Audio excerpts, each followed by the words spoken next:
Ronnie Harrison kind of talked about that whole thought process of, being smart with coming back from injury.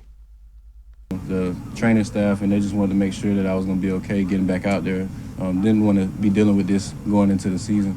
Ron, you full go for tomorrow then? Not sure. It's on them. This is my first week back, so it's kind of like working back in, so I'm not sure. How anxious do you think guys are, though, to go against the Giants and hit somebody else? Oh, I think it'll be great. I think this team is really anxious to keep working, especially after the Jaguars game. We see kind of where we are, so we just want to keep improving on that week to week. Ryan, do you think I'll say you specifically, but players, do you guys need some game action before the season starts? Do you need to play in a preseason game? I think it's different, player to player. Some people may feel like, that the preseason they don't need, it might just be a risk of injury or something like that. But a lot of guys, some other guys like to get their feet wet and get their timing down. So I think it's just player to player. How about you? With me, this is my fourth year, I've been playing football a long time. I wouldn't mind going out there playing, get my feet wet, but at the same time, I'm ready.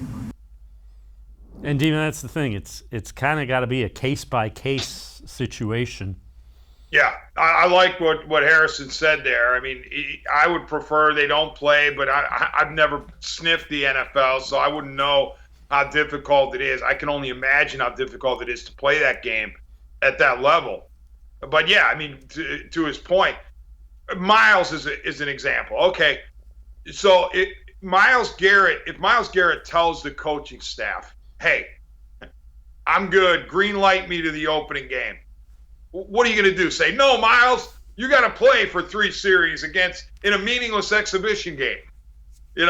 So to me, it would make sense for Kevin Stefanski and his staff to get the input from the various guys. Maybe there's, a standout regular on the Browns who just needs to get hit, or needs to feel that in real time, even though it's exhibition, whereas other guys wouldn't. So I totally see where Ronnie Harrison's coming from.